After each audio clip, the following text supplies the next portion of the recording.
베트남 여성들의 특징과 나이를 기준 한 단어로 표현하면 이렇게 정리할 수 있습니다. 10대는 꿈나무, 20대는 재능꾼, 30대는 프로, 40대는 도사, 50대는 천하무적, 60대는 언급하지 않는 게 좋겠습니다. 이 중에서 30대 베트남 여성은 우리나라 50대에 해당하는 삶의 내공을 이미 갖췄다고 보셔도 됩니다. 순진하거나 어설픈 판단을 할 거라고 기대하면 안 돼요. 혹시 지금 베트남에서 새로운 인연을 찾고 계신가요? 아니면 또 다른 삶의 기회를 준비하고 계신가요? 30대 베트남 여성 한 명과 함께 한다는 건 강남의 똘똘한 아파트 한 채 못지않은 잠재 가치를 지닌 삶의 파트너를 만난 거라고 생각하셔야 됩니다.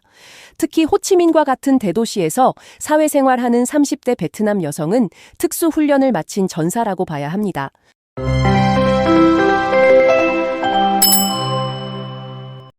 그럼 어떻게 하면 이런 파트너를 만날 수 있을까요?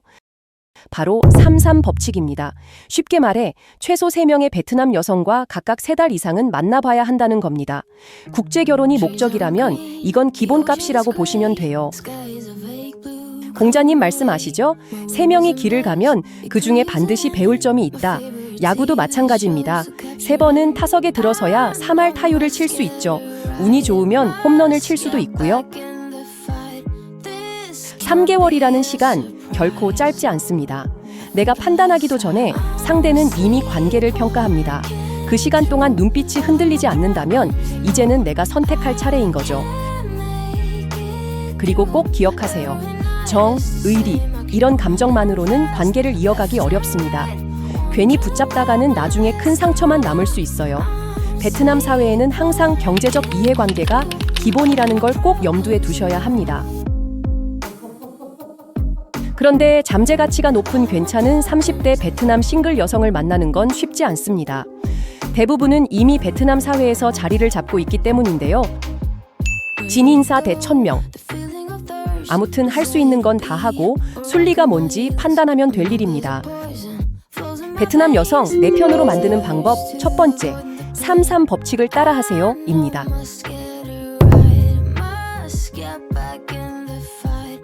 베트남에 진출하려면 베트남어를 먼저 배워야 한다는 조언을 흔히 듣습니다.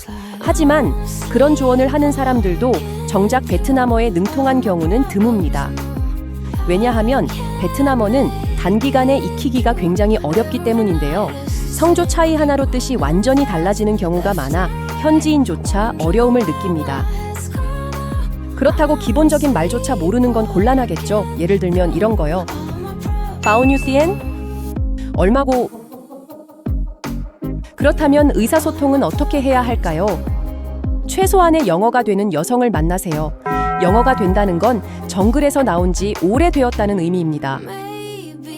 베트남 여성들의 외국어 습득 능력은 놀라울 정도로 빠릅니다. 저는 영어를 한마디도 못하던 여성이 몇 달 만에 꽤 유창하게 영어를 구사하는 걸 직접 목격한 사람입니다. 와우. 특히 대학을 나온 베트남 여성이라면 대부분 영어가 가능합니다. 그래서 파트너로 삼을 거라면 영어가 가능한 여성을 타깃으로 하시길 권합니다. 잠깐! 그런데 내가 영어를 못한다고요? 팁 하나 드릴게요. 베트남에 가면 먼저 영어 개인 튜터를 구하세요. 한국어 튜터보다 구하기 쉽고 비용도 더 저렴합니다. 여담이지만 영어 개인 교습을 하는 베트남 여성은 대체적으로 미모도 뛰어납니다. 그런 다음 제가 알려드린 33 법칙의 대상자가 될 수 있을지 고민해보세요. 기억하세요. 영어를 할 줄 아는 한국 남성은 베트남 여성에게 점수 따고 들어갑니다. 베트남 여성을 내 편으로 만드는 방법 두 번째, 바로 영어가 되는 여성을 만나라입니다. 한국인들의 정서와 크게 다른 점 중 하나가 바로 이 부분입니다. 베트남 여성들에게 가족은 신뢰의 최우선 대상입니다. 그 외의 사람은 100% 신뢰하지 않습니다. 제 경험을 하나 말씀드려보겠습니다. 저는 운 좋게 훌륭한 통역 직원을 두게 되었는데요. 20대 중반임에도 불구하고 자신의 위치를 잘 알고 헌신적이며 업무 습득도 빨랐습니다. 그런데 시간이 지날수록 예상치 못한 의문이 생기더군요. 과연 이 친구를 100% 신뢰해도 될까? 나중에는 스트레스로 이어졌습니다. 이유는 간단했습니다. 사업적으로 이해관계가 얽힌 현지인들이 끊임없이 저의 생각과 판단을 미리 알아내려고 그녀를 흔들었기 때문입니다. 그녀가 아무리 신경을 써도 완벽하게 피해가기는 어려웠을 겁니다.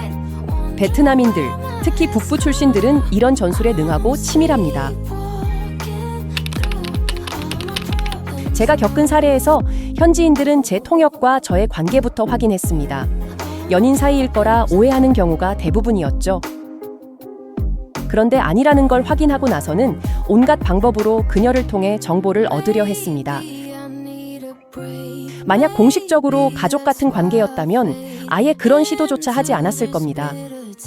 즉, 베트남 여성과의 관계에서 공적 거리를 잘 유지하면서도 완벽한 상호 보완을 기대한다는 건 개인 의지로는 힘든 부분이 있다는 점을 이해하셔야 합니다. 베트남 여성을 내 편으로 만드는 방법. 세 번째, 가족 같은 공식 관계를 만드세요.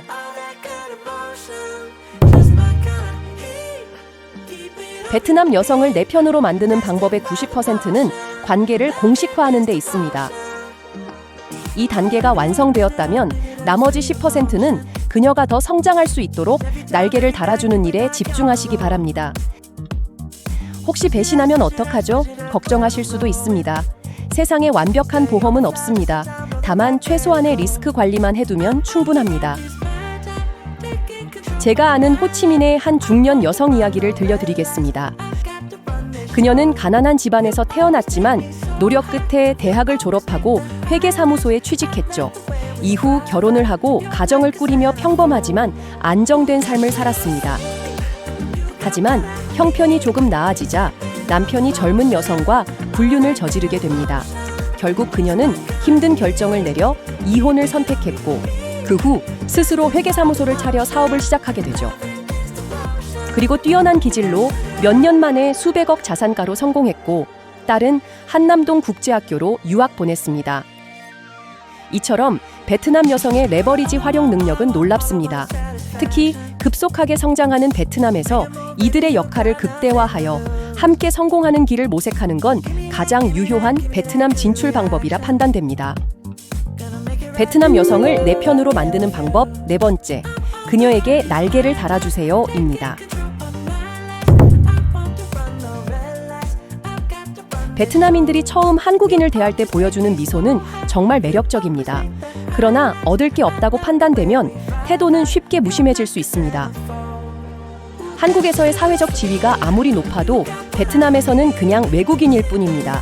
이들에게 중요한 건 언제나 이해관계와 가치입니다. 반면에 베트남 여성은 남편의 수입 크기만으로 권위를 판단하지 않습니다. 그들에게 더 중요한 건 남편의 존재와 역할, 그리고 가족에 대한 책임감입니다. 따라서 베트남 여성과의 윈윈 관계란 자신의 존재감을 잘 관리하고 유지하는 것입니다. 소유나 지배할 대상으로 본다면 언젠가 문제가 생깁니다. 급하게 너무 많은 것을 투자하는 것도 현명하지 못합니다.